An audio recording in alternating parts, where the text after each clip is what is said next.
Good morning, class. So we're going to move from the Civil War into the Reconstruction period in our history today, okay? All right.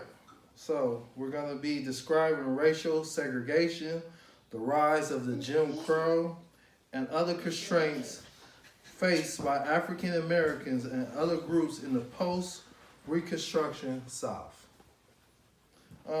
Our national standard for this lesson would be Standard 5B. Candidates explore, interrogate, and reflect upon their own cultural frames to attend to issues of equality, diversity, access, power, human rights, and social justice within their schools and or communities. The primary objective for this lesson, after watching a video from the post-Reconstruction South, students will write a summary paragraph describing 3 acts of segregation. Okay, so as far as diversity, we're going to cover all learning styles. Visual learners will benefit from viewing video. We're also going to be able to reach the gifted students. Gifted learners would benefit from being assigned to set up the video and watch the video and get thoughtful and pertinent information from it. The materials that we're going to use is going to be a digital overhead, handouts, and media resources. So after we watch the video, we're going to go through the lesson. Then we're also going to be able to get your feedback. Then we're also going to do like a treasure hunt where we're going to go on the internet and research information that we think is pertinent to the lesson. Okay, class? All right. I also want to put in a little biblical connection. Matthew 22, verses 37 through 39. Jesus said unto him, Thou shalt love the Lord thy God with all thy heart, and with all thy soul, and with all thy mind. This is the first and great commandment, and the second is like unto it. Thou shalt love thy neighbor as thyself. So, our main theme for this lesson class is going to be equality. Has anyone ever been bullied or mistreated? Exactly.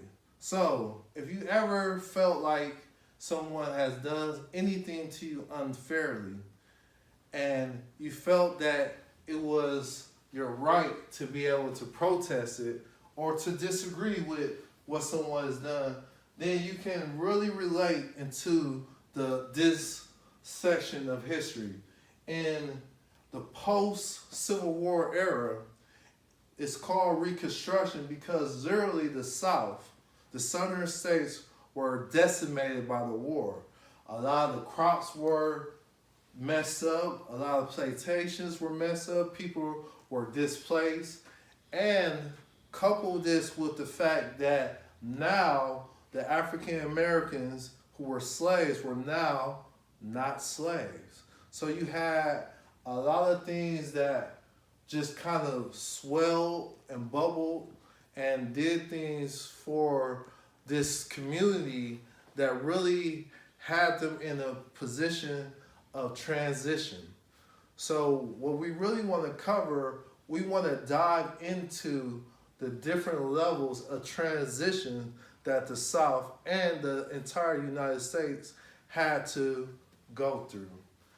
We have to understand that the more that the northern states developed and had an appearance of not having this physical segregation, the South started to recover and go into what is known historically as the Jim Crow era. Now, this was a way to undermine all the progress that had been accomplished in the Civil War. With the Jim Crow era, they were being able to say blacks only and whites only as far as restrooms, water fountains, the blacks, the African Americans had to sit on the back of the bus. So, any questions so far? I don't want to jump too far ahead. Okay, that's a good question. The reason why they implemented these laws and tried to push Jim Crow into this type of fashion because they really did not agree with the terms of the Civil War. They really wanted slavery to continue. They really had, they really were in the place of not liking this group, this cultural group of people. So they felt the need to keep them oppressed. Now, we know now, with hindsight, that that's not right. But in that time, it was believed to be right. So if you grew up in that time, you would think it was okay for the bathrooms to be for blacks or for African Americans and for whites only, because that was the environment in which they lived in. So we also want to understand the importance that Jim Crow played on civil rights. The reason why we have a Rosa Parks, a Martin Luther King, a Malcolm X, and all these leaders, of Medgar Evers, is because of the disfranchise of a whole culture of people. So in order for this culture of people to gain access to the things that we take for granted, like being able to vote, going to the same bathroom, being able to go to the movies and sit next to the equal sentences, were all things that the civil rights fought for. And they all had to be fought for because of the laws of Jim Crow.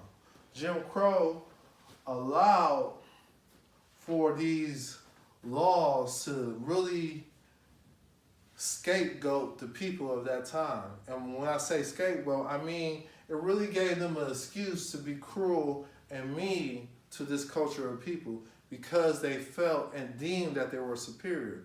So it's important for us to understand that even now we have an era in which we have to still fight for equality. Equality, by definition, means that we have equal rights. If you get to vote, this group of people should get to vote. If you